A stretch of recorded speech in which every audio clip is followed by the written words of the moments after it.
வேலவாள் YouTube channel அனைவருக்கும் வணக்கத்தை சொல்லிக்கிறோம்.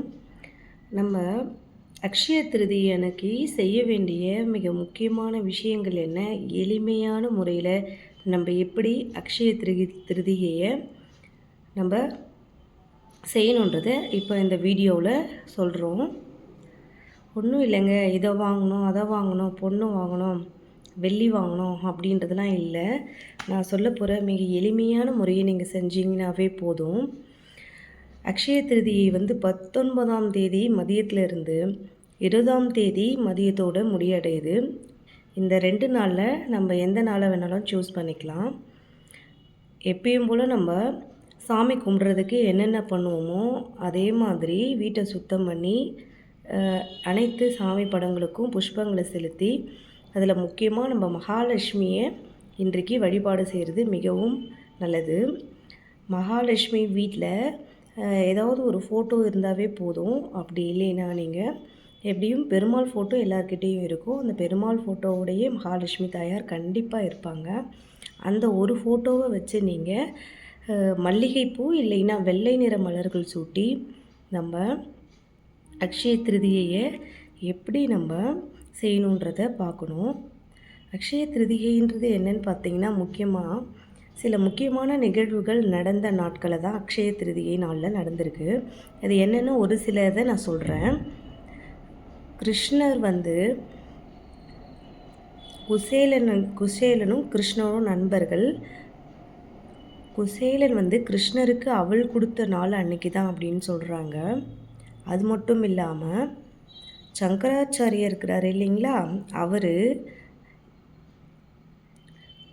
நெல்லி மழையை பொழிஞ்ச நாள் அன்னைக்கு தான் அப்படின்னு சொல்கிறாங்க.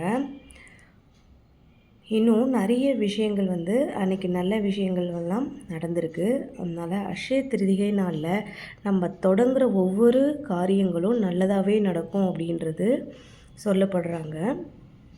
இந்த நாட்களில் நம்ம முக்கியமாக செய்ய வேண்டியது என்னன்னு பார்த்தீங்கன்னா, தான தர்மங்கள் செய்யலாம். இந்த நாட்களில் புதிய தொழில்கள் தொடங்குறதுக்கு ரொம்ப உகந்தமான நாட்கள்னு சொல்கிறாங்க. தொழில்கள் மட்டும் இல்லை, எந்த ஒரு முதன்மையான முயற்சிகள் படிக்கிறதுக்கோ தொழில் தொடங்குறதுக்கோ இல்லைன்னா பொருட்கள் வாங்குறதுக்கோ இந்த நாட்களை நம்ம செய்கிறதுனால மேன்மேலும் நம்ம மேன்மை அடைவோம் அப்படின்னு சொல்கிறாங்க. இன்னும் என்னென்ன பொருட்கள் வாங்கணும் இந்த நாட்களில் அப்படின்னு பார்த்திங்கன்னா, அரிசி வாங்கலாம், பருப்பு வகைகள் வாங்கலாம், இது மஞ்சள் வாங்கலாம், உப்பு, இதெல்லாம் நம்ம இன்று அக்ஷய திருதிகை அன்று வாங்க வேண்டிய பொருட்களாக சொல்கிறாங்க. அது மட்டும் இல்லாமல் தான தர்மங்கள் செய்யலாம். என்னென்ன தான தர்மங்கள் செய்யலாம் அன்றைக்கின்னு பார்த்திங்கன்னா, பால் சம்மந்தப்பட்ட பொருட்கள், அதாவது தயிர், மோர், தயிர் சாதம் செஞ்சு சாமிக்கு நெய்வேத்தியம் பண்ணலாம். தயிர் சாதம் பிரசாதம் கோவிலில் செஞ்சு கொடுக்கலாம். ஏழை எளிய மக்களுக்கு அரிசி பருப்பு அன்றைக்கி தானம் பண்ணலான்னு சொல்கிறாங்க.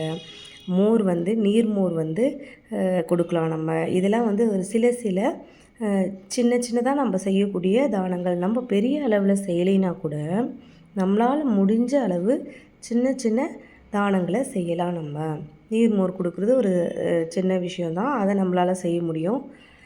அது ஒரு 10 பேருக்கு கொடுத்தாலும் நமக்கு நல்லது தான். அரிசி வாங்கி கொடுக்கலாம். ஒரு கிலோ அரிசி, நம்மளால் முடிஞ்ச அளவு பருப்பு, ஏதாவது ஏழை எளிய மக்களுக்கு இருக்கிறவங்களுக்கே தானம் செய்யணும்னு சொல்ல வரல, இல்லாத மக்களை பார்த்து நம்ம அதை தானம் செய்கிறதன் மூலமாக நம்மளுடைய குடும்பம் நல்லா இருக்கும், மேன்மேலும் நம்ம மேன்மை அடைவோம் அப்படின்னு சொல்கிறாங்க. அது மட்டும் இல்லாமல் செய்கிற தொழிலிருந்து அன்றைக்கி ஆரம்பிக்கிறோம் இல்லைங்க, அந்த அக்ஷய திருதியினன்னு நம்ம இந்த தொழிலை ஆரம்பித்தாலோ எந்த ஒரு வேலையை ஆரம்பித்தாலோ அது நல்லபடியாக முடியும். அதன் மூலமாக நமக்கு செல்வங்கள் பெருகும் அப்படின்ட்டுன்னு சொல்கிறாங்க. இவ்வளோ தாங்க அக்ஷய திருதியினன்னு செய்ய வேண்டிய விஷயங்கள். இதை விட்டுட்டு நம்மளால் முடியாத ஒரு செய்ய முடியாத ஒரு விஷயத்தை திணிக்க வேண்டாம்னு நினைக்கிறேன்.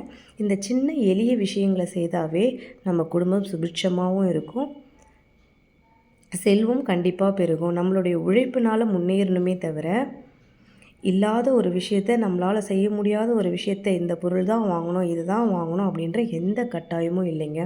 நல்ல விஷயங்களை இந்த நாட்களில் தொடங்கலாம்.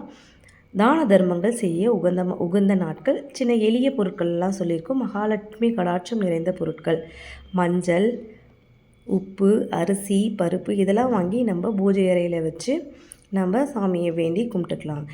இது வரைக்கும் செஞ்சாவே போதும். அக்ஷய திருதிகை முழுமையான நாளாக நமக்கு அமையும். நன்றி, வணக்கம்.